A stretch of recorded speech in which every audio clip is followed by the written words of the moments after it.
जाते मिले समाज स्वरूप पावे निज पद राम।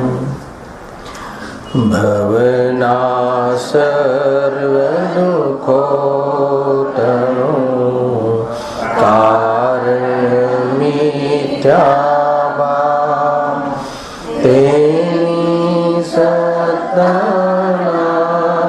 करे प्रगटे मोक्ष उपाय।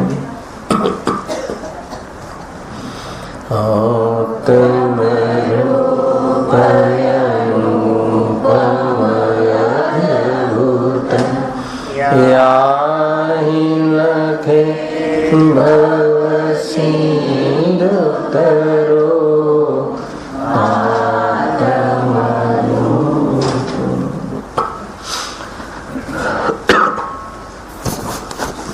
श्री मोक्ष मार्ग प्रकाशक ग्रंथ से चौथा अधिकारों पर अपनी चर्चा चाली रही से पेज नंबर 83 અહીંયા ગુરુદેવ શ્રીનું ઇષ્ટોપદેશ પર પ્રવચન ચાલે છે. એમાં આપણને જાણે કે આ જ વિષય ઉપર ટીકા ચાલતી હોય એમ લાગે છે, હે ને.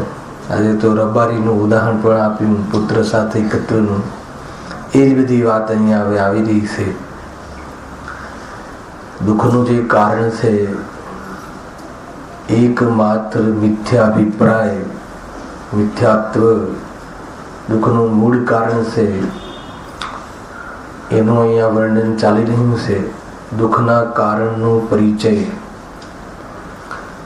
દુઃખના કારણનો પરિચય હોય તો એનો અભાવનો પુરુષાર્થ જીવ કરી શકે.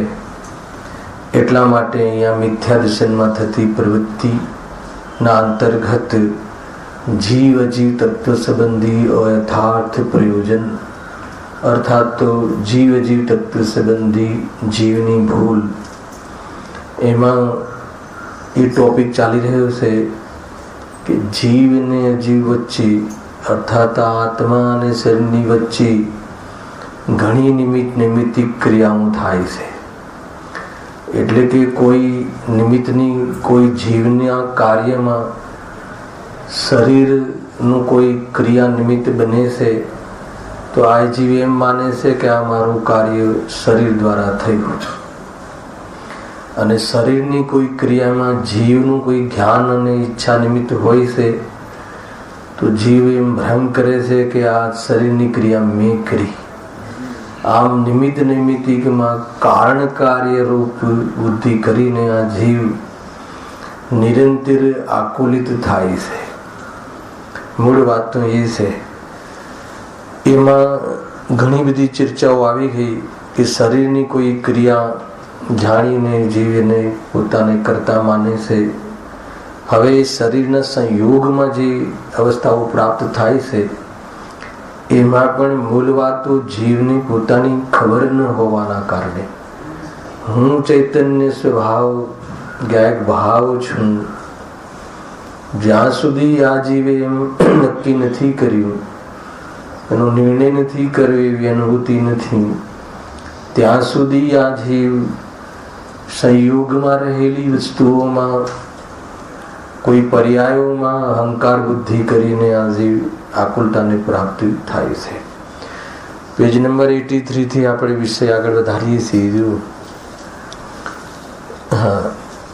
શરીરની અપેક્ષાએ અત્યાર સુધી શું ચાલતું હતું ભરતભાઈ? શરીરની કોઈ ક્રિયા, એમાં જીવ નિમિત્ત, જીવની કોઈ ક્રિયા, એમાં શરીર ઇન્દ્રિયાદિ નિમિત્ત, પરંતુ એમાં જીવ શું કારણ કાર્ય, એના કાર્યને નિમિત્તને કારણ માને.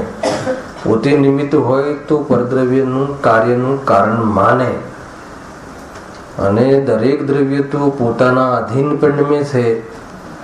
એટલે એની માન્યતા હર સમય અસફળ રહે છે, જૂઠી પડે છે. એટલે હર સમય એને ઠેસ પહોંચે છે. હે ને, પોતાની ઈચ્છાના અનુસાર બાહ્યમાં પરિણમન જોવા મળતું નથી, એટલે અનેક પ્રકારે આકુળતાને પ્રાપ્ત થાય છે. ખોટા ઉપાયો પણ કરે છે, કપટ આદિ કરે છે, દાવપેચ રમે છે, એમાં પાપ બાંધે છે. એ તો મફતનું, પરંતુ તાત્કાલિક પણ આકુલતા થાય છે, એ તો એને ખ્યાલમાં આવતું નથી. કોઈને કોઈ એ ભ્રમના કારણે એમ થાય છે કે નહીં, આ કાર્ય મારાથી સધાશે, અને ખોટી આશાઓમાં અને કલ્પનાઓમાં જીવન અનાદિકાલથી વિતાવી રહ્યો છે. આ વર્તમાન જીવ જે ત્રણ લોકનો નાથ છે, પ્રભુ છે, પોતાની પર્યાયમાં આનંદ સુખ પ્રાપ્ત કરવાનું સામર્થ્ય છે. આવો જીવ પોતાના સામર્થ્યને ભૂલીને પરદ્રવ્યો પ્રત્યે મૂર્છિત થયો થકો આ જીવ નિરંતર એવી ભૂલો કરે છે કે ભૂલનું જે ફળ આવે છે એ ચાર ગતિમાં ભટકવા રૂપ, ને બહારમાં એવી જાતિની અવસ્થાઓ આવે છે કે ફરીથી એની કસાયો ભડકે, અને નિરંતર એ કસાયો ભડકે એમાં દુઃખી થાય છે. જબરજસ્ત કન્સેપ્ટ છે આ બધા. હવે સંયોગમાં જે પ્રાપ્ત થાય છે એમાં જીવ કેવું એકત્ર કરે છે એની ચર્ચા આપી છે. બહુ અદ્ભુત છે. જો શરીરની અપેક્ષાએ ગતિ કુલાદી હોય છે, હે ને. શરીર જે ગતિમાં ઉપજે, ચાર ગતિ, જાતિ, એકેન્દ્રિય, બેન્દ્રિય, ત્રણેન્દ્રિય, બધી જાતિ છે. મનુષ્ય, તિર્યંચ, નારકી બધી ગતિ છે. અને અનેક કુલ, બધા કુલ. કયા કુલ મળે? ગોત્ર, શુભ ગોત્ર, અશુભ ગોત્ર. કુલના પણ કેટલા ભેદ છે, લાખો કુલ કયા છે. એવા કુલ આદિ ક્યાં હોય છે? શરીરને પ્રાપ્ત થાય છે, બરાબર છે. એ તો કર્મ નિમિત્તથી શરીરને એવી જાતિની ગતિ, જાતિ આદિ પ્રાપ્ત થાય છે. જીવ એ શરીરમાં ઉપજ્યો હોય છે.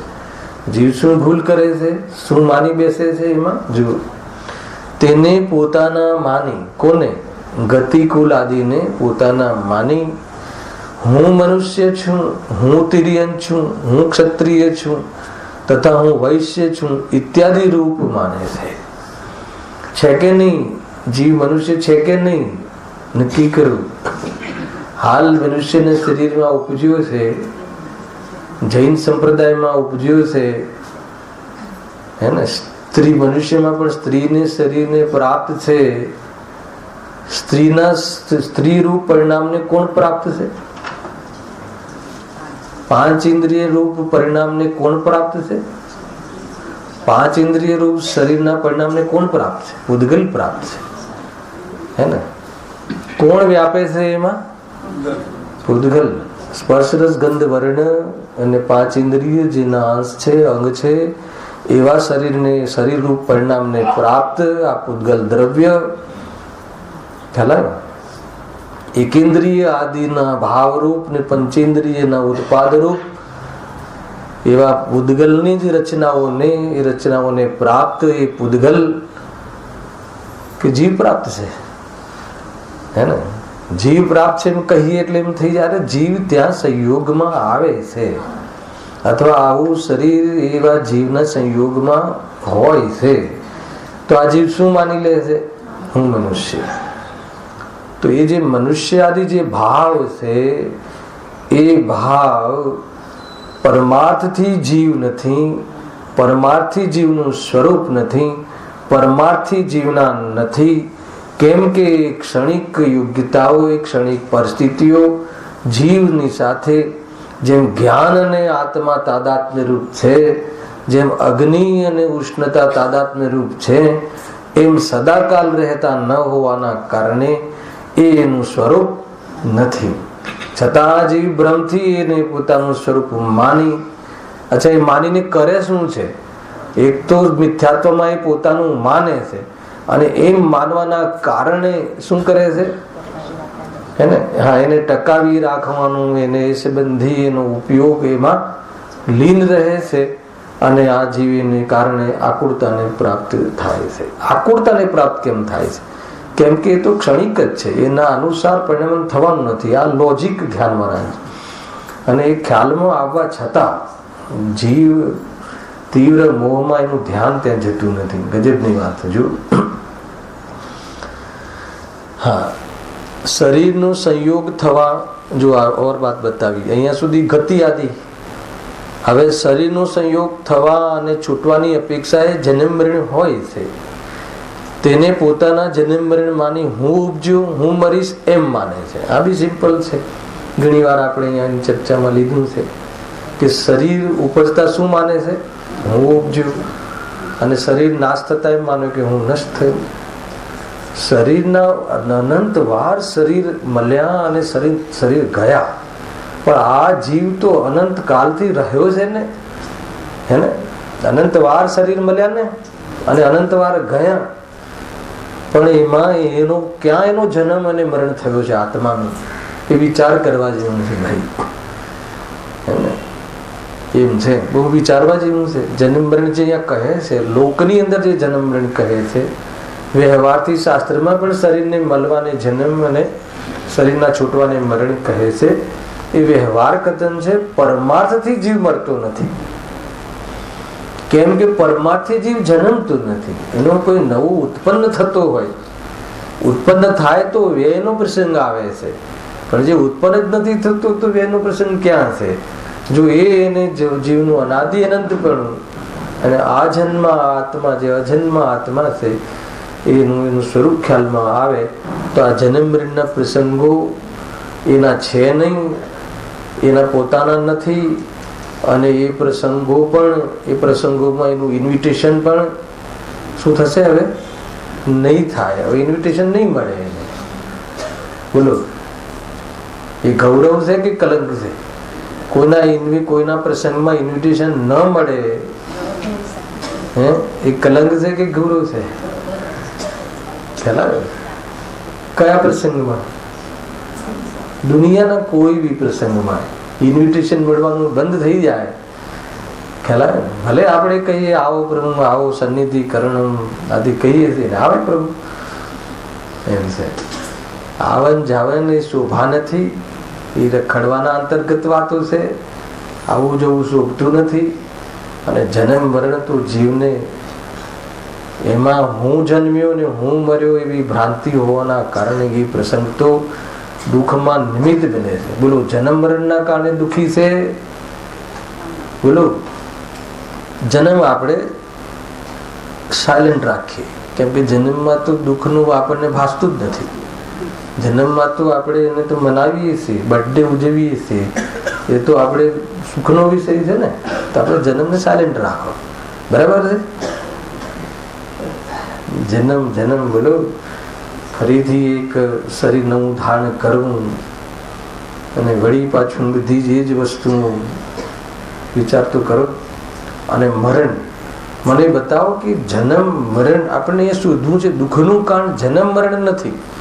એ તો જન્મ મરણની ક્રિયા પર આરોપ આપીને જન્મ મરણના પ્રસંગમાં હું જન્મ્યો, હે ને, અને શરીર જતા હું મર્યો એવું જે મિથ્યાત્વની પ્રવૃત્તિ છે, આપણા અભિપ્રાયની વૃત્તિ છે, આપણા એવી જાતિનો અભિપ્રાય છે, એવી માન્યતા છે, એના કારણે દુઃખી છે. કેમ કે એમ છે નહીં.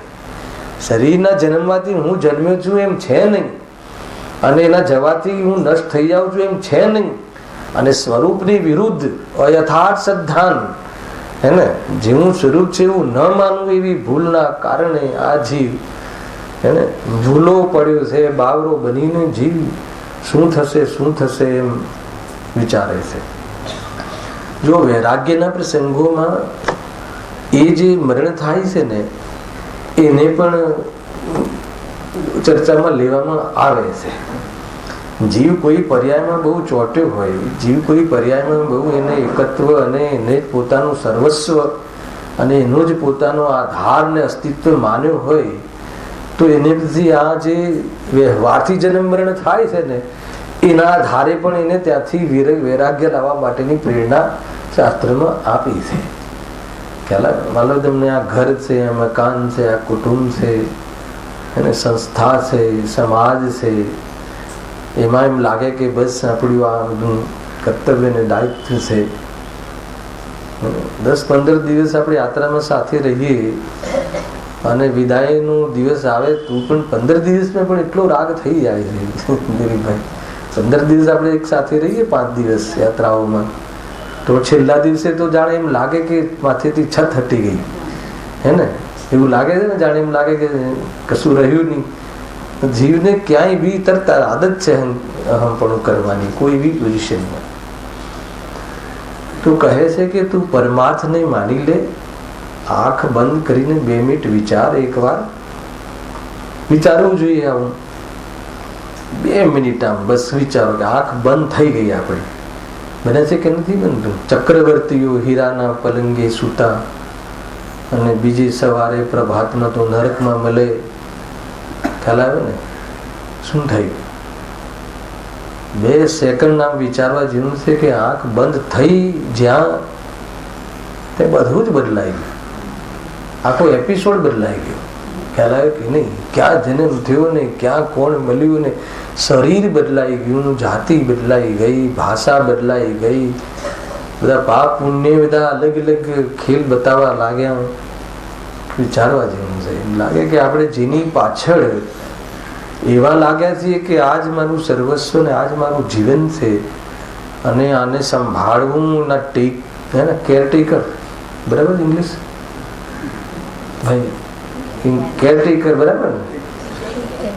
ટેક કેર તો કાર્ય થઈ ગયું. એ કાર્ય કરે એને કેરટેકર કહેવાય. બરાબર છે? કેટલી કાળજી લઈ કેટલા કેરટેકર છીએ આપણે પુત્રના. હમણાં કહ્યું ને રબારીનું ઉદાહરણ ગુરુદેવશ્રી. 80 વર્ષ પછી કાઢી મૂક્યા, હે ને? જુદા પડી ગયા. સમાજ શું માનશે, સમાજ શું કહેશે, એની એક તો ચિંતા પહેલા તો. અને 80 વર્ષ એવું માનીને કરતા હતા કે 80 વર્ષ ગડપડમાં મારે કામ આવશે. હવે જુદો પડી ગયો તો ગુરુદેવ કેટલું વૈરાગ્ય. એક ક્યાં હતા, એક હતા ક્યાં, જુદા જ હતા. એક માની અને તું બેઠો હતો મિથ્યાત્વનું મોર ઉપર તારું મન નાચતું હતું. કેવી ભૂલ કરી છે એમ. કેટલું લગભગ 1.5 પાનું આવ્યું હશે એના એક જ ઉપર. સાદી સાદી વાતો. આગળ કહે જો હું મરીશ એમ માને છે. વળી શરીરની જ અપેક્ષા. જુઓ હવે પેલી શરીરની અને આત્માની જે નિમિત્ત નિમિત્તિક એના પછી ઓર સ્થૂલમાં પણ કે જે આપણને પ્રત્યક્ષમાં ખબર પડે છે, હે ને? એની વાત છે. જુઓ, વળી શરીરની જ અપેક્ષાએ અન્ય વસ્તુઓથી સંબંધ માને છે. જેમ કે જેનાથી શરીર નીપજ્યું, એટલે જેના લક્ષથી જે નિમિત્ત બન્યું. નિમિત્ત નિમિત્તિકનું પ્રકરણ છે ને મૂળ તો. માતા પિતા લીધું, જે શરીર જેનાથી શરીર નીપજ્યું કે આત્મા નીપજ્યો. 201મી ગાથા તમે સાંભળી છે? 201મી ગાથા પ્રવચન સારમાં. હે આ શરીરની જનની, આત્માની નહીં, આ શરીરની જનની એટલે શરીરની જનની પણ નિમિત્તથી. હે આ શરીરની જનનીના આત્મા, પાછો એમ, હે ને? આ શરીરની જનની અને જનની એટલે સ્ત્રી અને એનો આત્મા. એ રીતે આખું વર્ણન કરે છે કે આત્માને તો તું ઉપજાવી શકતી જ નથી અને તું એમાં શરીરમાં નિમિત્ત હતી અને એમાં તું પણ જુદી છે, તારો આત્મા પણ જુદો છે. એવું સરસ. એટલે હે માતા, હવે મને આ ખબર પડી ગઈ છે એટલે આ સંબંધોને નિભાવવાની ભૂલ, હે ને, ખોટી પ્રકૃતિની વિરુદ્ધ આ કાર્ય કરીને અર્થાત તો કર્મના નિમિત્તથી થતી આ બધી અવસ્થાઓમાં લીન થઈને દુઃખી થવાના પ્રસંગો હવે મારે સમાપ્ત થઈ ગયા છે. એટલે હે માતા, હું તો આ જિનેશ્વરી દીક્ષા કરવા માટે તૈયાર છું. મને આજ્ઞા આપો. આજ્ઞા માગે છે. આજ્ઞા આપો એટલે તો કથન વ્યવહાર કહ્યું ગુરુદેવશ્રી. એ ના પાડે તો નહીં જાય એમ પાછું કહ્યું. ના પાડે તો પણ જાય છે. પણ આ તો સત્યનું જ્ઞાન કરાવે છે કે એને બી સત્યનું જ્ઞાન થઈ જાય તો જંગલમાં આવી જાય. જ્ઞાનીઓને હર સમય, હે ને, ગુરુદેવશ્રીને ફૂલમાં પણ એમ દેખાય કે આ ક્યારે પામે. કેમ કે જે પામ્યા છે અને જે એમને સુખનો સ્વાદ આવ્યો છે તો જે સજ્જન જીવ હોય છે એ આત્માર્થી જીવ એમ સમજે કે આ જીવ પણ પામે. એટલો રાગ આવે છે ને પછી એ રાગને કહે કે જ્યાં સુધી આ રાગ રહેશે ઘેર છે. આ રાગ પણ કોઈ મારું સ્વરૂપ નથી. એને આપણને તો એટલો ભાવ આવી જાય તો કેટલો સરસ ભાવ છે, એની પણ ક્રેડિટ નહીં. કેમ કે આત્માનો ભાવ નથી. આગળ આવશે આશ્રવ તત્વ સંબંધી ભૂલ છે ને કે જો એમાં સુખ માને તો, એનો પોતાનો સ્વભાવ માને તો. જીવ તત્વ નથી. બરાબર ભાન રહે, વર્તમાન પર્યાયનું ધ્યાન રહે અને પુરુષાર્થમાં જરા પણ કમજોરી ન આવે એવી પ્રકારની એક પરિણતિ જ્ઞાનીઓની જે ચાલુ હોય છે એ પરિણતિ જો ભણતા આવડી જાય, આપણને સમજમાં આવી જાય તો અભ્યાસમાં લેવાનો પ્રયાસ જીવ કરતો હોય છે. કેટલું બધું એક સાથે ચાલતું હોય છે. હા, શું કહ્યું? જેમ કે જેનાથી શરીર નીપજ્યું. કોનાથી નીપજ્યું? પોતે નીપજ્યું એમ નહીં, તેને પોતાના માતા પિતા માને. શરીર નીપજ્યું, મને ઉત્પન્ન કર્યો હોય હે ને, તો પછી માતા પિતા મારા જનક કહેવાય. આત્માના જનક કોણ? હે, જે અનાદિ અનંત હોય એ ઉત્પન્ન ન થાય. ખ્યાલ આવ્યો? અનાદિ અનંત ની સિદ્ધિ કરી છે. આ જે અનાદિથી છે, આ પૂર્વ પર્યાયોમાં હતો અને એ પર્યાયો ના રહી, એ બધાનું જ્ઞાન આત્મામાં છે, પણ એને લઈને ઉભજ્યો છે અને નષ્ટ થયો છે એવી કોઈ સ્થિતિ નથી. કેટલી સુંદર વસ્તુ બતાવી છે. શરીરને રમાડે તેને પોતાની રમણી માને છે. હે આ શરીરની રમણી એમ છે ને, ત્યાં પણ એની પણ વિદાય વેળે આજ્ઞા માગે છે. હે આ શરીરની રમણીના આત્મા, એમ એ રીતે કહે છે. તું તો આ શરીરને રમાડી, આત્મા તો શરીરને રમાડી શકતું જ નથી. એ વેદ મને ખ્યાલ આવી ગયો છે. એટલે આ બધા ખોટા ખેલ, આ બધા ભ્રમ, આ ખોટી રમતો, આ છલવાની વાતો બધી છોડી દે. હે ને, એ રીતે આપણું વૈરાગ્ય બહુ સુંદર છે ગાથા. શરીરને જે ઉપકારક છે એટલે બહારમાં નિમિત્ત બને તે પોતાનો મિત્ર માને છે, તથા શરીરનું બુરું કરે અથવા શરીરમાં પ્રતિકૂળતામાં નિમિત્ત બને તેને પોતાનો શત્રુ માને છે ઇત્યાદિ રૂપ તેની માન્યતા હોય છે. અહીંયા સુધી કહીને હવે સમેટે છે કે જોરદાર સમેટે છે સમય વિષયને. ઘણું શું કહીએ, બહુ થઈ ગયું. હર કોઈ પ્રકાર વડે પોતાને અને શરીરને તે એકરૂપ જ માને છે. આ 2-5 મેં ઉદાહરણ આપ્યા, પંડિતજી કહે છે. ઘણું શું કહીએ, આ તો આપણને બધાને અનુભવ ગમ્ય છે. શું અનુભવ ગમ્ય છે? હે ને, કોઈ બી પદાર્થમાં એને હટાવીને કે એને રાખીને સુખી થવાની જે દાનત હે ને, એનું તો આપણને અનાદિથી અનુભવ છે. પરંતુ એ સુખી થવાની દાનતમાં સુખી ન થયો, ખ્યાલ આવ્યો? અને એ સુખનું કારણ નહીં, એ તો દુઃખનું કારણ હતું એવી ખબર આજે પડી. ક્યારે પડી? આજે પડી કે ના પડી? અરે આજે પડી. એમ માનો ભગવાનને મંદિરમાં જઈને રોજ કહીએ છીએ, પ્રભુ આજે મને ખબર પડી. પ્રભુપતિમાં છે ને, આજે મને ખબર પડી કે આ મિથ્યાત્વ છે, આ મોહ છે, આ ભ્રમ છે. ખ્યાલ આવ્યો ને? એ ફલ તરુઓ કે ફલ સાક્ષી, हे फसुर तरुओं के फल साक्षी, यह संतति का अंतिम क्षण. बहु संतति का. हे सुर तरुओं के फल साक्षी, यह भव संतति का अंतिम क्षण. प्रभु मेरे मंडप में आओ, है आज मुक्ति का उद्घाटन. સુંદર દિલીપભાઈ કહેલાય. કેમ? આજે મને ખબર પડી ગઈ છે. એમ કહ્યું ને, આજે મને ખબર પડી ગઈ છે કે આ ભૂલ શું હતી. એને મેં મારું માન્યું એ ભૂલ હતી. આજે ખબર પડી ગઈ. હવે મારે તો સુખના દિવસો આવી ગયા છે. એવી જાતિનું એ કહ્યું ને હર કોઈ પ્રકારે વળી પોતાને અને શરીરને એકરૂપ જ માને છે. હર કોઈ પ્રકાર, હર જગ્યાએ આપણને ખ્યાલ છે કે આપણે આપણી જે ખોટી દાન જ છે.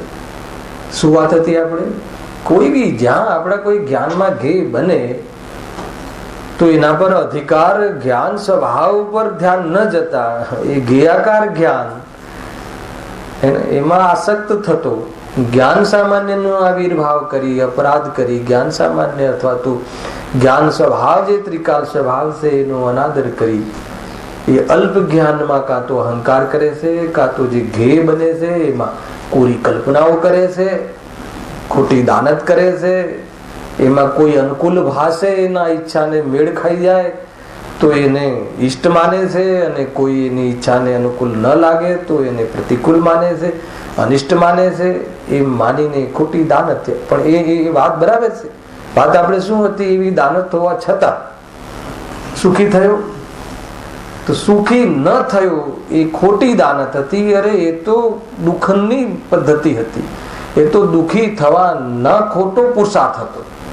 એ ખોટી આદત હતી. એ મને શું થઈ આજે ખબર પડી ગઈ. મિથ્યાત્મ નાશ વેકો જ્ઞાન કી પ્રકાશ વેકો. આખી બધી જગ્યાએ આ જ લખ્યું છે. મિથ્યાત્વના ભાવની વાત છે એ છે ને. હા, હવે અંતિમ વાત છે આ પેરેગ્રાફની. હા, હર કોઈ પ્રકાર વડે પોતાને અને શરીરને તે એકરૂપ જ માને છે. હર કોઈ પ્રકારે, હર કોઈ પ્રકારે એટલે શું? હંમેશા પરદ્રવ્યની સત્તા સાથે એકરૂપ માનવાનો શું? સત્તા સાથે એવું માને છે કે આના આધારે હું છું, અર્થાત તો આ નહીં રહે તો હું દુઃખી થઈ જઈશ, અથવા આ રહેશે તો હું દુઃખી થઈ જઈશ. બેમાંથી એવું નથી કે કોઈ એકરૂપ માનવાનો અર્થ નથી કે જાણે એને પોતાનું જ માની લીધું. એટલું જ સામાન્ય, એ તો સામાન્ય કથન છે. પર પદાર્થો સાથે એકરૂપતા એટલે પોતાના માટે પરદ્રવ્યમાં કોઈ બી કલ્પના કરી, કાં તો હટાવવાની, કાં તો રાખવાની, કાં તો આને રાખીને હું સુખી થઉં, કાં તો આને હટાઈને સુખી થઉં. હે ને? પર પદાર્થ સાથે આ રીતનો રિલેટ લાગવો, આ રીતનો રિલેશન લાગવો, આ રીતનો સંબંધ લાગવો, એનું નામ શું છે? મિથ્યાત્વ. એનું નામ શું છે? દુઃખનું કારણ. એનું નામ શું છે? ભૂલ. આ છે એકરૂપ. કોઈને કોઈ બી પ્રકારે. હે ને? કોઈ કહે કે ના ના મેં તો રાત્રિમાં ભોજનનો ત્યાગ કર્યો છે, હે ને, અને જ્ઞાનીઓ રાત્રિમાં ભોજન કરતા હોતા નથી, તો તેથી શું? રાત્રિમાં ભોજન ત્યાગ કર્યો એનાથી શું થયું? તો કે એનો ત્યાગ કરીને હું સુખી થઈ જઈશ, અથવા એનો ત્યાગ કરીને હું ધર્મને પામીશ. ખ્યાલ આવ્યો?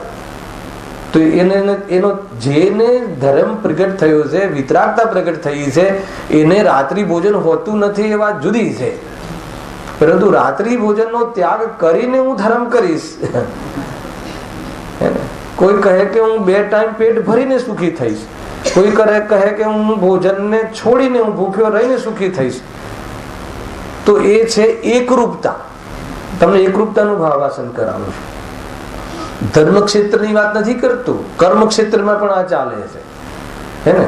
ભૂખ્યા રહીને સુખી થાય. કોઈ પેટ ભરીને સુખી માને કે ના માને? તો કોઈ એ વ્યંજનો પ્રત્યે એનાથી પેટ ભરીને સુખી થવાનું માનવું, પેટ જુદું, વ્યંજન જુદું, આત્મા જુદો, એને કોઈ જાતે અત્યંત કયો ભાવ? અત્યંત ભાવ, કોઈ પણ જાતનો સંબંધ નહીં, છતાં કોઈ પદાર્થ આ પેટમાં આવે ને હું સુખી થાઉં, કેટલું વ્યાજબી છે? કેટલું વ્યાજબી છે? પેટ અલગ વસ્તુ, સમીરભાઈ, ભોજન અલગ વસ્તુ. ભોજન આ પેટમાં આવે અને અહીંયા ત્રીજી વસ્તુ આત્મા, એ સુખી થાય. એ કેટલી નૈતિક વાત છે કે અનૈતિક વાત છે? આ અનૈતિક તત્વ છે, મહાનૈતિક તત્વ છે મિથ્યાત્વ. ખ્યાલ આવે કે નહીં? અચ્છા, એમ માનવાથી શું થશે? એમ માનવાથી એમ નહીં થાય. શું નહીં થાય? એ જેમ માને છે એવું નહીં થાય. કેમ કે એમ છે નહીં, એટલે આકુલતા થશે. અને આકુલતા મિટાડવી હોય તો શું કર? ભોજન નહીં કર કે ભોજન કર. માનવાનું છોડી દે. અચ્છા, માનવાનું છોડીને પછી ભોજન કરું ને? જીવ નહીં છોડે, પરદ્રવ્યનો છેડો નહીં છોડે. સંબંધમાં એને ગમે છે, એને સંબંધમાં મધુરતા ભાસે છે. એ પતંગિયાને એ ફૂલના રસમાં મધુરતા ભાસે છે. એને ખ્યાલ નથી કે આ પોઝિશન એના પ્રાણ હરવામાં કારણ છે. બધા જે રાગ આદિ ભાવ, જે પણ ભાવો છે, સંતોને ઇનકો છોડ આવે. કયા ભાવો ખ્યાલ છે કે નહીં? એવી બહુ સરસ કવિતા છે. શું છે યાદ નથી આવતું. સંતોને રાગ છે ને, આ જે મોહ રાગ દેશ ભાવ સંતો એ કેમ છોડે? બહુ સરસ છે, ભૂલાઈ ગયું. હા, એની પહેલી લીટી છે ને, કંઈક ખ્યાલ નથી, યાદ આવે તો જોઈ. બહુ સરસ છે. આ મોહ રાગ દ્વેષ ભાવ જે છે ને, એ બધા જ ભાવો સંતો એ કેમ છોડે? જો આગળ અહીંયા શું કહે? હર કોઈ પ્રકાર વડે પોતાને અને શરીરને તે એકરૂપ જ માને છે. હવે જુઓ, વાત બદલી એમને, મતલબ ઓર વાત કરે છે કે ભાઈ ઇન્દ્રિયાદિકના નામ તો અહીં કહ્યા છે. શું કહ્યું છે? ઇન્દ્રિય આદિકના નામ તો અહીં કહ્યા છે. અહીં પર વજન લાવો. અહીં એટલે કે આ શાસ્ત્રમાં કહે છે ઇન્દ્રિય આદિ, આ ચક્ષુ ઇન્દ્રિય ને, આ ઇન્દ્રિય ને, આ માતા ને, આ પિતા ને, આ બધું જે તો શાસ્ત્રમાં ખબર પડી હે ને. આ ઇન્દ્રિય, 5 ઇન્દ્રિય અલગ છે અને ઇન્દ્રિયના માધ્યમથી જીવ ધ્યાન કરે છે હે ને. એ તો એ બધું તો શાસ્ત્રમાં ખબર પડી. પણ અહીંયા શું કહે છે? પણ તેને તો કાંઈ ગમ્ય નથી. અન્ય જીવોને તો કઈ ખબર જ નથી. આ કે આને આશ્રવ કહેવાય ને, આ જે એ બધું, આ જે આ ઘર કહેવાય ને, આ ઘર જે છે એ તો આપણે ત્યાં વાત છે, આપણને ખબર પડે છે, મનુષ્યાદિમાં ખબર પડે, શાસ્ત્રમાં ખબર પડે છે. પણ એકેન્દ્રિય આદિ જીવ પણ આ રીતે પોતાને માને છે.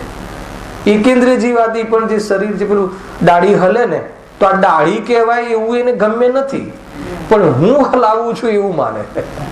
એકેન્દ્રિય જીવ, ખ્યાલ આવે કે મિથ્યાત્વ મતલબ એ મૂળ છે દુઃખનું. ત્યાં તો એને જ્ઞાન પણ નથી એવું કે આને ડાળી કહેવાય ને, આને હલવું કહેવાય ન. ત્યાં ભાષા પર્યાપ્તિ બી નથી. એકેન્દ્રિય જીવમાં તો ભાષા જ નથી. હેલા ખાલી સ્પર્શન ઇન્દ્રિય સે બંધી બોધ છે. હે હા, ખ્યાલ આવે ને? તો એ સંબંધી એને ખબર પણ નથી. તો જો જ્ઞાન અલ્પ છે, મિથ્યાત્વ તીવ્ર છે અને કસાય અવ્યક્ત છે. કેટલી ચીજો છે કેન્દ્રીય આદિને? ત્યાં કસાય તમને કોઈ વ્યક્ત લાગે છે? જેમ આપણને તો કાલે બતાવ્યું હતું ને, બંદરમાં કસાયો ચાલે તો બહારમાં ચાલવાનું, ઉઠવાનું, બેસવાનું બધું.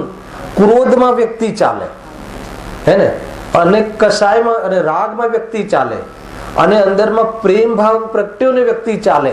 બધી જ ચાલ અલગ અલગ અલગ અલગ હોઈ શકે. અલગ ખ્યાલમાં આવે છે કે નથી આવતું? એ વ્યક્ત કરી શકે છે 5 ઇન્દ્રિયના માધ્યમથી. પણ પેલા પાસે તો વ્યક્ત કરવાની પણ કશાય વ્યક્ત પણ નથી. એને કશાય નથી એમ નહીં, કશાય વ્યક્ત નથી. જ્ઞાન ઘણું અલ્પ છે હે ને. એટલે મિથ્યાત્વ માટે જ્ઞાનની જરૂર નથી. એટલે સમ્યક્ત્વ માટે પણ કોઈ જ્ઞાન અલગ છે, શ્રદ્ધા અલગ છે. જ્ઞાન આટલું કર્યું પણ સમ્યક્ત્વ કેમ નથી? તો કે જ્ઞાનથી સમ્યક્ત્વ થતું નથી. આ સમ્યક્ત્વ માટે જ્ઞાન વિષય આપે છે, પણ સમ્યક્ત્વ તો જયારે કરે ત્યારે થાય. શું કીધું ભરતભાઈ? સમ્યક્ત્વ માન્યતાની પર્યાય છે ને. માનો મેં તમને જ્ઞાન કરાવ્યું, માનો ગુરુદેવે આપણને આપણને જ્ઞાન કરાવ્યું. શું જ્ઞાન કરાવ્યું? કે દેહ ને આત્મા જુદું છે, રાગ આદિ વિભાવ છે, એ તારો સ્વભાવ નથી, એ દુઃખના કારણ છે. સમજાવ્યું ને? આપણે જાણ્યું ને? હવે માનવામાં કોનો રોલ છે? કે તું જયારે તું માનીશ ત્યારે તને ફાયદો છે. માનવામાં કોઈ મતલબ સત્સંગ જ્ઞાનમાં હોય છે, માનવામાં નહીં. માનવામાં તો અસંગ રૂપ પ્રગતિ છે. સ્વતંત્ર છે જીવ માનવામાં. જ્ઞાનમાં પણ સ્વતંત્ર છે, પણ જ્ઞાનમાં સ્વાધ્યાય આદિ સત્સંગ સમૂહમાં થાય છે. પરંતુ ધર્મ કોઈ સમૂહમાં બેસીને કરવાની પ્રક્રિયા નથી. ધર્મ એટલે સમ્યક શ્રદ્ધા અને સ્વરૂપમાં લીનતા. ચલો પ્રફુલભાઈ, આપણે સાથે સવારે બેસીને સ્વરૂપમાં લીન થવાનો ઉપાય કરીએ, તો એમ નથી. એ સ્વતંત્ર પ્રકરણ છે હે ને. સંઘ બી આગળ જતો રહે ને મુનિરાજ ગુફામાં લીન હોય છે. ખ્યાલ આવે કે નહીં? સંઘ હોય ને, 500 મુનિના સંઘ જતા હોય ને, કોઈ ગુફામાં મુનિરાજ બેસી ગયા લીન થઈ ગયા તો થઈ ગયા. એ રીતે છે. બહુ જોરદાર છે ભાઈ. આ જો કેટલી વાત કહી કે એકેન્દ્રિય એને કોઈ ગમે ને અસંગની પંચેન્દ્રિય સુધી, તો અસંગની પંચેન્દ્રિય સુધી ત્યાં સુધી તો કોઈ વિચાર જ્ઞાન છે નહીં, એટલે એને કોઈ ગમે જ નથી, કોઈ બાહ્યમાં એવી ખબર નથી, તો પણ એકત્વ બુદ્ધિ કરે છે. હે ને? મિથ્યાત્વ ત્યાં તીવ્ર છે. ખરેખર તો તીવ્ર મિથ્યાત્વ કોને કહેવાય ખબર છે? કોઈ બતાવશે તીવ્ર મિથ્યાત્વ કોને? એ તો એક કોઈ અપેક્ષા. ત્યાં મિથ્યાત્વ વિશેષ છે. કશાયોની વ્યક્તિ બહુ નથી ત્યાં. કશાય વ્યક્ત નથી હોતી. કઈ કોઈ ઝાડ છે, કઈ કશાય વ્યક્ત કરે છે? એને વાસનામાં ભોગવે છે એકાંતે, અને મિથ્યાત્વ છે જે સ્પર્શ ઇન્દ્રિય સંબંધી એવા હમપણું છે. જ્યાં ઠંડુ પાણી હોય ત્યાંના મૂળિયામાં જે એ બાજુ જાય છે ત્યાં આત્મા રહેલો છે, એને ગમે છે. એ રીતે છે. કોઈ જીવ આપણી જે ઘરમાં તિજોરી હોય ને, સોના ચાંદીના જે ગહેના, એના પર બહુ પ્રેમ હોય, તો ઘણા કહે આ સાપ બનશે. કેમ? રખેવાળી કરે. આપણે ચાહીએ કે ના ચાહીએ આની રખેવાળી કરે. ખ્યાલ આવે ને? સાપ બનાવો છે. કોઈ જીવ આપણા જ આંગણામાં, માન લો કે જીવ ઝાડ બન્યું છે આપણા જ આંગણામાં, પહેલા તો વાવતા ને ઝાડ આદિ. અત્યારે બી ગવર્મેન્ટ નો રૂલ છે ને 20 ઝાડ તો હોવા જ જોઈએ એક ઇન્ડસ્ટ્રી. તો હવે એ જીવ એની જ ફેક્ટરીના કમ્પાઉન્ડમાં જન્મ્યો, દિલીપભાઈ ત્યાં જન્મ્યો. એ જીવ એ ઝાડમાં જન્મ્યો. હવે જે રોજ એની સીટ પર બેસીને તિજોરીનો ખ્યાલ રાખતો ને એ બધું જે ધન હતું એને બધું દાટ્યું હોય ત્યાં, તો પછી એના મૂળિયા છે ને એ બાજુ જાય. એકત્વ બુદ્ધિ ચાલે છે. આ લખ્યું શાસ્ત્રમાં. જીવને એકત્વ બુદ્ધિ બહુ હોય છે. ખેર તો પણ એને તીવ્ર મિથ્યાત્વ ન કહ્યું. એકેન્દ્રિયથી લઈને અસંગની પંચેન્દ્રિયમાં મિથ્યાત્વનો ઉત્કૃષ્ટ બંધ નથી પડતો. જે 17 કોડા કોડી સાગરનો જે ઉત્કૃષ્ટ બંધ છે ને મિથ્યાત્વનો, એ એકેન્દ્રિયથી લઈને અસંગી પંચેન્દ્રિયને નથી પડતો. ગજબ છે. તો કોને પડે છે ખબર છે? બુદ્ધિશાળી જીવો. સંઘની પંચેન્દ્રિય, સંઘની પંચેન્દ્રિય ઉત્કૃષ્ટ બંધ મુખ્ય રૂપથી મનુષ્યને, મનુષ્યમાં બી જૈન ઉત્કૃષ્ટ કોડા કોડી. સાક્ષાત કારણ હોવા છતાં એ કારણને ઉલટું માને છે. વિતરાગી દેવને રાગના કારણ માને છે, રાગની પૂર્તિમાં કારણ બનાવે છે. એનાથી મોટો અપરાધ કયો હોઈ શકે? શું થયું? બરાબર છે ને? પણ સાક્ષાત દેવ શાસ્ત્ર ગુરુ વિતરાગી છે ને, અને વિતરાગતામાં નિમિત્ત બને છે, પણ એમને આપણે રાગમાં કારણ બનાવીએ. ખ્યાલ આવે? હે પ્રભુ, તારી ચોકટ ઉપર હું કાલે આરતી જોરદાર કરીશ, 5 આરતી લઈ લઈશ, મારું આ કામ સફળ થઈ જશે. શું થયું? એમાં ઉત્કૃષ્ટ બંધ પડે છે મિથ્યાત્વ. જે વિતરાગતાના નિમિત્ત કારણ છે, જે વિતરાગતાના માર્ગદર્શક છે, સ્વયં વિતરાગી થયા છે, સ્વયં બહારની એ બધી જે સામગ્રીથી નિવૃત્ત થયા છે, એની પાસે એ સામગ્રીની કામના કરવી, એની પાસે ભોગોની કામના કરવી. હેલા એ છે. મત વિષયો में दौड़ लगा, સંતોને જીને છોડાય છે. મત વિષયો में दौड़ लगा, એ છે બહુ સુંદર છે. હવે એમને છોડ્યા અને આપણે કહીએ કે અમને વિષયોની પૂર્તિ માટે કોઈ હેલ્પ કરો, હે ને? રોજ તમારી ભક્તિ ને અષ્ટદ્રવ્ય મોટી મોટી બદામ લાવીએ છીએ, તો તમારું કઈ દાયિત્વ નથી બનતું? એમ ભગવાનને કહે કોઈ દી આટલી સેવા કરી, રોજ હે ને હર્ષદભાઈ આવે રોજ અભિષેક કરીએ છીએ, પ્રક્ષાલ કરીએ છીએ ડેલી, તો પ્રભુ તમારી પ્રતિમાને રોજ અમે આટલી કેર લઈએ છીએ, તો આ મારું એક કામ તમે નહીં કરો? આ છે ખ્યાલ નથી. એનાથી ખતરનાક જે છે ગ્રહિત મિથ્યાત્વ. ખ્યાલ આવે ને? જે રાગના પોષક દેવ છે, રાગના પોષક શાસ્ત્ર છે, રાગના પોષક ગુરુ છે, એવા કુદેવ કુગુરુ કુશાસ્ત્ર પોતાના આત્મકલ્યાણ માટે એને માર્ગદર્શક માનવા, એનો એના પર આસ્થા રહેવી, એનો પ્રેમ રહેવો. ખ્યાલ દ્વેષ કરવાની વાત નથી. એને પોતાના સુખના કારણ માનવા, પોતાના મુક્તિના આદર્શ માનવા. એ જે છે, જે મુક્તિના આદર્શ નથી એને માનવા, જે એ કેટલી મોટી ભૂલ છે. એ ગ્રહિત મિથ્યાત્વ એ સૌથી મોટું. શાસ્ત્રમાં લખ્યું કે સપ્ત વ્યસનોથી પણ કોઈ મોટું પાપ હોય તો ગ્રહિત મિથ્યાત્વ. ખ્યાલ આવે કે નહીં? 7 વ્યસનોને મોટું પાપ કયું દુનિયાની અંદર? તો કે એનાથી બી મોટું, કેમ કે એને મોક્ષ માર્ગ છીનવાઈ ગયો અને એને પોતાનું જે રાગથી સુખની પ્રાપ્તિ થાય છે એવું અનાદિથી માન્યું હતું. એના ભાષણો ને એના પ્રવચનો ને એના માર્ગદર્શન જે આપતા હોય એવા જીવો એને કેવા લાગ્યા? એને આદર્શ લાગ્યા, મહાન લાગ્યા, એને પોતાના કારણ માન્યા એને. તો હવે એનું આત્મકલ્યાણનો અવસર નહીં આવે. ખ્યાલ આવે છે ને? બહુ દેવી દેવતાઓ પર દ્વેષની વાત નથી. દેવી દેવતાઓ પણ એક જીવ છે, એ પણ ભગવાન આત્મા છે. જોવું હોય તો એમ જો ને, પણ એ ભગવાન નથી. ભગવાન નથી એટલે શું? મારા માર્ગદર્શક નથી. જીવ બહુ ભયને પ્રાપ્ત થઈ જાય છે, હે ને? કુળદેવી આમ દીવા નહીં કરીએ તો શું થશે? શું થશે? શું થશે? બતાવો. આત્મામાં શું થશે? આજે આવ્યું હતું ને, આત્મામાં શું થશે? ગુરુદેવે કીધું, હે ને, દીકરો જતો રહે છે તેથી તને શું? તારા આત્મામાંથી શું ગયું? કહ્યું તું આજે પ્રવચન.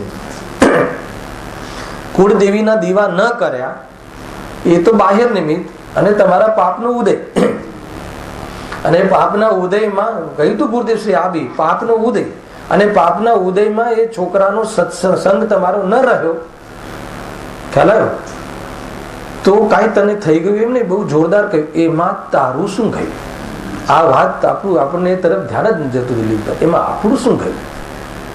હે ને? એ જુદું એનો, અને એ તો પાછો કહ્યું એ તો દીકરો ને, એ દીકરાનો દીકરો, એના પાસે આશા રાખે છે. હા, પછી કહ્યું ને ક્ષમતા રાખ. ક્ષમતા કઈ રીતે રહે?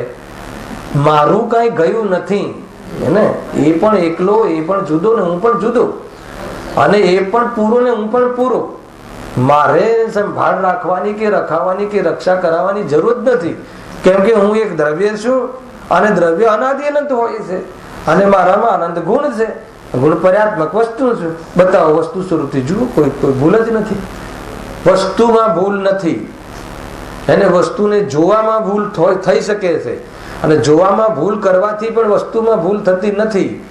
જોવાની ભૂલના કારણે એને વાસ્તવમાં નોર્મલ રહી શકતો નથી. અને જેમ વસ્તુનું સ્વરૂપ છે એમ જોવે તો નોર્મલ થઈ જાય. નોર્મલ થવાનું નામ શું છે? ક્ષમતા. આપણે નોર્મલ કેમ નથી? અને આ વસ્તુ સ્વરૂપને ખબર નથી, એટલી વાત છે. હા, બહુ જોરદાર વાત છે. પણ તેને કઈ ગમે નથી, હે ને? એને કોણે? ઘણા જીવોને તો ખબર જ નથી. આ ઇન્દ્રિય કે આપણે ત્યાં નથી કોઈ શબ્દ હોય તો ભાઈ આ ઇન્દ્રિય શું છે, આ શું છે, હે ને? ઇન્દ્રિય શું છે એને ખબર ના હોય. એને ઇન્દ્રિયથી એક જ તો હોય કે ના હોય? શું કહ્યું? આ ચક્ષુ ઇન્દ્રિય છે એટલું શુદ્ધ બોલતા ના આવડે, શુદ્ધ ખબર ના હોય, તો પણ એ જીવને આ ચક્ષુ ઇન્દ્રિયથી એક જ તો હોય કે ના હોય? એટલે હું આ નાથી જાણું છું. અરે આંખ છે એ ખબર નામ ના આવડતું હોય. એક મહિનાનો છોકરો, એને આંખ છે એ ખબર ના હોય, પણ આંખ થી એક જ તો હોય કે ના હોય? હોય કે ના? જરા ધીરજથી, હે ને? હજુ તો આંખ પૂરી બહારમાં ખીલી નથી, એનું આવ્યું નથી. તો ગર્ભની અંદર આ 5 ઇન્દ્રિયના અંશ જે પ્રગટ થઈ ગયા, પર્યાપ્તિ ચાલુ થઈ ગઈ છે, ઇન્દ્રિય પર્યાપ્તિ. તો એ વખતે એ જીવને, હે ને, આ ઇન્દ્રિય હું છું એવું માને છે કે નથી માનતો? એને નામની ખબર નથી. એ વાછરડું કહેવાય. આ ગાયને આ મારું વાછરડું છે, આ મારો દીકરો છે કે એવું એને ખબર ના હોય. આ મારું બચ્ચું છે એવું એને એવું જ્ઞાન ના હોય. એ ગમે ના હોય, પણ એની સાથે એકત્વ છે કે નહીં? ગયો છે એ કહે છે અહીંયા. એ પોઝિશનમાં પોતાનું સ્વરૂપ માનવું એ પણ માને છે. બધું બધા એકેન્દ્રની વાત કરી, આ તિર્યંચોની વાત કરી, અને આપણી એને આપણને તો ખબર છે. શું ખબર છે?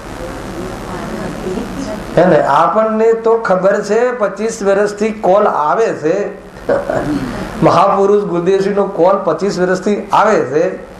જેને જેટલા વર્ષથી આવતો હોય, 40 વર્ષથી કોલ આવતો હશે, એ કોલ એટેન્ડ નથી કરતો.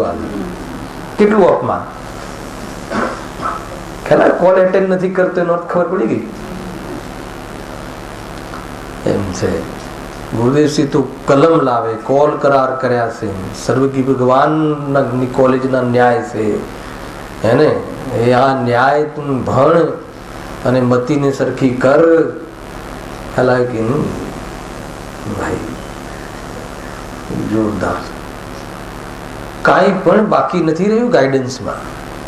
જે પણ કોઈ બાકી રહી ગયું છે પુરુષાર્થ બાકી રહ્યું. જે કઈ બાકી રહી ગયું, શું બાકી રહી ગયું છે? આપણા તરફથી બાકી રહી ગયું છે. નિયતિથી, બાહ્યમાં કર્મની ઓરથી, પ્રકૃતિની ઓરથી જે પુરસ્કાર મળવો જોઈએ એ તો દરેક પાસે છે. પરંતુ એ સંબંધી એનું અવલંબન લઈ અને જે લાભ લેવાનો પુરુષાર્થ કર્યો છે એમાં જે આળસ કરે છે, મોહમાં એ જીવ એ સંબંધી આંખ બંધ કરી દે છે. અને બિલાડી એમ સમજે છે આંખ બંધ કરીને મને દુનિયા જોતી નથી. ભલો દુનિયાને જોવે છે કે નથી. આપણી આંખ બંધ કરી દેવાથી, આત્મા તરફથી રૂઠી જવાથી, આત્મા તરફથી આંખ બંધ કરી દેવાથી કોઈ બાહ્યમાંથી સુખ આવી જશે એમ છે નથી. તો પણ આજે શું કરે છે? પ્રયાસ કરે છે, ખોટા પ્રયાસ કરે છે. માત્ર અચેત જેવો બની પર્યાયમાં જ અહમ બુદ્ધિ ધારણ કરે છે. જોરદાર કથન છે. અચેત જેવો બની. અચેત, અચેત છે ને બે પ્રકાર. અચેત એટલે જળ જેવો બની, જળ જેવો બની જાય છે ને, એટલે ના સમજુ થઈને, અણસમજુ થઈને. અચેતમાં બે પ્રકાર પાડો તમે, એક બેહોશ અને એક મદહોશ. બે ભેદ કરી શકો. કોમામાં જતો રહે ને જીવ, અચેત, અચેત જેવો બની જાય છે. કોમામાં જીવ જતો રહે ને એકત્ર બુદ્ધિ નહીં થતી હોય. અરે કોઈ ઘરની એકત્ર બુદ્ધિ નથી થતી. કોઈ બી પરના આધારે, અને એમાં પરના આધારે બી ના બેસતું હોય તો હું સ્વયં ચૈતન્ય સ્વરૂપ છું એ ખબર નથી, તો એ કોઈને કોઈ બહારમાં કોઈ આ ખસી જાય કે આ ના કારણે એ માન્યા વગર રહે નહીં. એ ભૂલ ચાલે રાખે છે. અહીંયા જે અચેત શબ્દ પડ્યો છે ને, એ અચેત શબ્દમાં અસંગની પંચેન્દ્રિય સુધી જે અચેત છે એને તો એવી જાતિનો જ્ઞાનમાં સેન્સ કે વિવેક જ નથી, એટલે એ તો અચેત જ છે. પણ આ એવો અચેત છે કે જેને સેન્સ છે પણ એ નશામાં છે, એવો અચેત લીધો. કયો અચેત લીધો? કે માત્ર અચેત જેવો બની. અચેત જેવું બની એટલે નશામાં છે, પર્યાયમાં જ અહમ બુદ્ધિ ધારણ કરે છે. આ શું પર્યાયમાં જ અહમ બુદ્ધિ ધારણ કરે છે એટલે શું? જે કોઈ પોઝિશન બને છે, જે પણ કોઈ પોઝિશન, પર્યાય કહો, પોઝિશન કહો, સિચ્યુએશન કહો, હાલત કહો, જે બી મનુષ્ય આદિ અને એમાં બી કેટલી પોઝિશનો બને છે, એમાં અહમ બુદ્ધિ એટલે શું? એને પોતાનું સ્વરૂપ માને. સૌથી પહેલા ભૂલ હે ને. એમાં બી પાછી ઓર ડિટેલિંગમાં ભૂલ કે એમાં બી કોઈ પોઝિશનમાં સુખ માને છે, કોઈ પોઝિશનમાં દુઃખ માને છે. એમાં બી ઓર ડિટેલમાં જાઓ. કોઈ વાર જે પોઝિશનમાં સુખ માને છે એ જ પોઝિશનમાં દુઃખ માને છે. કેટલી બધી ભૂલ એને ચાલે છે. અને ઓર શું ભૂલ કરે છે? એને સુખ માને છે એટલે એમ માને છે કે જેમાં સુખ માને છે, જે પોઝિશનમાં, એને કાયમ રાખવાનો પ્રયાસ કરે છે. અને જે પોઝિશનમાં એ દુઃખ માને છે, હોતું નથી, માને છે, એને હટાવવાનો પ્રયાસ કરે છે. અને એ હટી જાય તો સુખી થઈ જાવ એમ માને છે. પેલા તો એ પ્રયાસ તો બાદની વાત છે, પેલા તો એ માને છે. એવી જે પ્રવૃત્તિ ચાલે છે એ વાસ્તવમાં શું છે? પર્યાયમાં અહમ બુદ્ધિ છે. બરાબર છે કે નહીં? અચ્છા, આ પર્યાય બદલાવાનું છે કે નહીં? પાક્કી છે કે નહીં નવીનભાઈ? આ પર્યાય ક્યારે બદલાવાની છે પણ પાક્કી છે ને. હર સમય બદલાય છે અલગ, અને આ સાથે રહેવાની, શરીર સાથે રહેવાની પણ પર્યાય બદલાશે, પાક્કી છે. અચ્છા, પર્યાય બદલાય એ પર્યાયનું સ્વરૂપ છે ને, બરાબર છે. અચ્છા, એ પર્યાય બદલાય એ આપણા હિતમાં છે કે અહિતમાં છે? કોઈ પણ સ્વભાવ અહિતમાં નિમિત્ત ના બને, એ સ્વભાવ છે. જો પર્યાયમાં બદલાવાનો સ્વભાવ ના હોય તો મિથ્યાત્વનો ભાવ કઈ રીતે થશે? હે ને? એ આપણા પક્ષમાં છે. આ પલટવાનો જે સ્વભાવ છે ને, એ આપણા પક્ષમાં છે.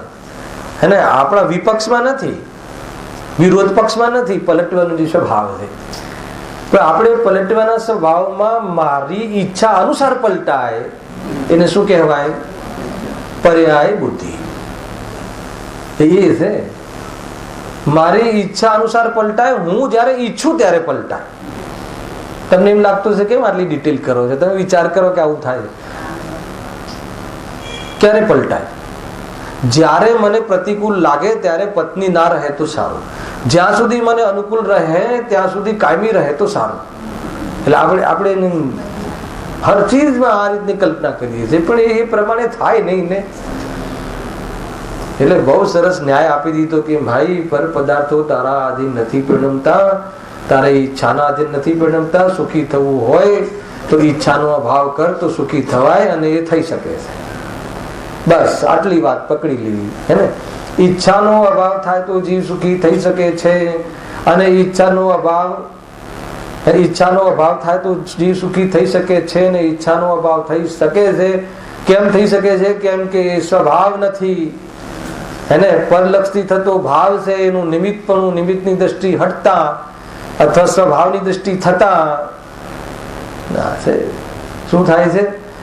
એ પર્યાયની અંદર એવા ઈચ્છા પેદા થતી નથી ને જીવ નિરાકુળ થઈ જાય છે. આ એકમાત્ર ઉપાય છે એમ કહ્યું. જો અહીંયા એક બહુ સરસ આગળ એક નવો વિષય ચાલુ થાય છે. આ લીટીમાં એના અંશ પડ્યા છે. માત્ર અચેત જેવો બની પર્યાયમાં જ અહમ બુદ્ધિ ધારણ કરે છે, તેનું શું કારણ છે? એને શું ડેવલપ કરે છે વિષય, નવો વિષય, એ જ વિષય પણ એ વિષયને આગળ ડેવલપ કરે. એનું શું કારણ છે તે અમે અહીંયા કહીએ છીએ કે અમને આ એકત્વ બુદ્ધિ થઈ જાય છે, પર્યાયમાં અહમ બુદ્ધિ થઈ જાય છે, આ શરીર આદિમાં અમે એક માની લઈએ છીએ, આ રાગ આદિને હું મારો સ્વભાવ માની લઉં છું, એવું કેમ થઈ જાય છે? એ થવાની પાછળ એવું કયું મતલબ કે ત્યાં ઘટના બને છે કે મને એમાં ભ્રમ થઈ જાય છે. મને ભ્રમ કેમ થઈ જાય છે એ પ્રશ્ન છે. શું કારણ છે કે મને ભ્રમ થઈ જાય છે? એક જવાબમાં તો એકદમ આધ્યાત્મિક જવાબ તો એ છે, અહીંયા થોડો આગમથી જવાબ આપ્યો છે અને પછી આધ્યાત્મિક લઈ આવ્યા છે પંડિતજી. આ શૈલી છે. હવે જે પેરેગ્રાફ છે ઉત્કૃષ્ટ પેરેગ્રાફ છે. ઓર બી હે ને, પેલા આગમથી જવાબ આપે છે કે ભાઈ ભૂલ થવાનું કારણ શું છે, અને પછી કહે છે કે ભૂલ થવાનું કારણ આ છે ને, એમાં મૂળ કારણ તો છે કે તું તારા સ્વભાવને નથી જાણતો. પણ ભૂલ મતલબ કે કોઈ આ જે દોરડું છે એ દોરડામાં સાપનો ભ્રમ થઈ જવાનું શું કારણ છે? હે ને, કેમ કે કઈક સિમિલારિટી છે ને, કે એ કાળું છે, આમ લટકે છે, એવી જાતિનું છે, એ ધોતી સૂકવી હોય તો એનામાં સાપનો ભ્રમ કેમ નથી થતો? તો એ સાપનો ભ્રમ થવા માટે કોઈ સિમિલિયર ચીજ હોવી છે. એવું નિમિત્તની ઓળથી પણ જવાબ આપે છે. ગજબ છે દિલીપભાઈ. ખ્યાલ કે સામે કોઈ મોટું કપડું સૂકવ્યું હોય તો ક્યારે બી એવું લાગે કે સાપ છે, પણ દોરડું લટક્યું હોય તો ભ્રમ થઈ શકે કે સાપ છે કે દોરડું છે, સાપ છે કે દોરડું છે. તો કે ભ્રમ થવા પાછળનું એટલે નૈમિત્તિકની જ વાત આગળ ચાલે છે. એ એટલા કાર્યો થાય છે કે આ જીવને ભ્રમ થઈ જાય છે. હેલો, અને મૂળ તો એ ભેદ વિજ્ઞાનના ભાવના કારણે ભ્રમ થાય છે. એ ચર્ચા છે. જો આ આત્માને અનાદિકાળથી સામાન્ય કથન આજે કર્યું છું, વિશેષ પછી આપણે આગળ આને ખોલીશું. આ આત્માને એટલે છદ્મસ્તને, હવે અહીંયા અજ્ઞાની દરેકને અનાદિકાળથી ઇન્દ્રિય જ્ઞાન છે. ઇન્દ્રિય જ્ઞાન છે એટલે મિથ્યા જ્ઞાન છે. ઇન્દ્રિય જ્ઞાન ક્યાં સુધી હોઈ શકે? જે અલ્પજ્ઞ છે એને ઇન્દ્રિય જ્ઞાન છે. ખ્યાલ આવ્યો કે નહીં? આપણે જો ઇન્દ્રિય જ્ઞાન મિથ્યાત્વમાં નિમિત્ત બને એ વાત જુદી છે, અને એ જ ઇન્દ્રિય જ્ઞાન સમ્યક્તમાં પણ નિમિત્ત બને છે. જે જ્ઞાન ભવ હેતુ હતું એ જ જ્ઞાન ભવના અભાવ હેતુ કારણ બને છે કે બીજું જ્ઞાન આવશે તમને. હાલ જે જ્ઞાન છે એ જ જ્ઞાન કે નહીં? કોઈ સર્વજ્ઞ જે કેવલ જ્ઞાન નહીં, અમને કેવલ જ્ઞાન જોઈએ પછી હું બધા પદાર્થોને યથાર્થ માનું. આગળ તો આવી ગયો પ્રશ્ન. અરે બધાને યથાર્થ માને પછી કેવલ જ્ઞાન આવશે, હે ને? કેવલ જ્ઞાન માને ને પછી યથાર્થ જોઈશે એમ નહીં. અને યથાર્થ માનવા જેટલું જ્ઞાન તારી પાસે છે, ખ્યાલ? પણ અહીંયા શું પ્રોસેસ થાય છે? જાણવાની જે પદ્ધતિ છે, જ્ઞાનની જે જાણવાની વ્યવસાય કરવાનો જે કાર્ય કરવાની જે પ્રયોગ છે, જે પદ્ધતિ છે, એમાં કેવી પદ્ધતિ છે અને એમાં ભૂલ પડવાના ચાન્સ છે. ખ્યાલ? જુઓ, આ આત્માને અનાદિકાળથી ઇન્દ્રિય જ્ઞાન છે, જેથી અમૂર્તિક એવો પોતે તો પોતાને ભાસતો નથી, પણ મૂર્તિક એવું શરીર જ ભાસે છે. ખ્યાલ? એટલે પાંચ ઇન્દ્રિયના માધ્યમથી જે જ્ઞાનની પ્રવૃત્તિ થાય છે જ્ઞાન જે જાણે છે એ 5 ઇન્દ્રિયનો વિષય કોણ બને છે? પૂદગલ, મૂર્તિક. અમૂર્તિક આત્મા એવો એ 5 ઇન્દ્રિયના જ્ઞાનનો વિષય બનતો નથી. હેલા, અને એ મૂર્તિક પદાર્થ એના જ્ઞાનનો વિષય બને છે. એક તો એ એમને અહીંયા લોજિક આપી, એક તો એ સાયકોલોજી બતાવી જીવની. અને તેથી આત્મા કોઈ અન્યને આપરૂપ જાણી, હા, પણ મૂર્તિક એવું શરીર જ ભાસે છે. પાછું શું જ્ઞાનનો વિષય કોણ બને છે? સ્પર્શ રસ ગંધ વર્ણ વાળું આ પૂતગલ જ ભાસે છે. એટલે પૂરા ચાન્સ છે. આ આત્મા તો દેખાતો નથી. એને હું એટલે ચોપડી લાવું છું દરરોજ, પણ એ ત્યાં પહોંચાતો નથી. ત્યાં ચોપડીમાં પણ લખ્યું છે ને, નથી દ્રષ્ટિમાં આવતો, નથી જણાતું રૂમ, બીજો પણ અનુભવ નહીં, તેથી ન જીવ સ્વરૂપ. છે કે નહીં? બહુ સુંદર છે. એમાં એ જ વાત છે. દ્રષ્ટિમાં તો આવતો નથી. આ બધું દેખાય છે, પંખો દેખાય છે, આ બધું દેખાય છે, તો આત્મા કેમ દેખાતો નથી? નથી દૃષ્ટિમાં આવતું, નથી જણાતું રૂપ. આ બધું રૂપ, જેમ ઠંડી હવા ઠંડી હોય છે, તો કોઈ આત્મામાં એવી કોઈ ક્વોલિટી હોય તો અમને જણાય ને. હે, બીજું પણ એટલે બાકીની ઇન્દ્રિયોમાં લઈ લેવું. એટલે અમે તો જીવ છે એવું કઈ માનતા નથી. એક ખાલી છંદ બોલીને સમાપ્ત કરું છું. એની સાથે સાથે બહુ સુંદર છે. માટે શું ભૂલ પડે છે જુઓ. તેથી મોટે હોય તો બોલજો. જુઓ, પેલા કહ્યું નથી દૃષ્ટિમાં આવતો, નથી દ્રષ્ટિમાં આવતો, નથી જણાતું રૂપ, બીજો પણ અનુભવ નહીં, તેથી ન જીવ સ્વરૂપ. બીજો કોઈ જીવ નથી એટલે અમે તો બોલો જલ્દી આ દેહને જ, અથવા દેહ જ આત્મા, અથવા ઇન્દ્રિય પ્રાણ, મિથ્યા જુદો માનવો નહીં જુદો. એટલે જુદો માનવો મિથ્યા લાગે છે એને. આ શરીરને આત્મા ન માનવો એ મિથ્યા લાગે છે. આ 2-3 શ્લોક અને આ લીટી આની જ ટીકા છે એમ સમજો. એનો મેલ કરીને આપણે ચર્ચા નેક્સ્ટ શનિવારે કરીશું. સુંદર ચર્ચા છે, અદભુત ચર્ચા છે. સહેજાનંદી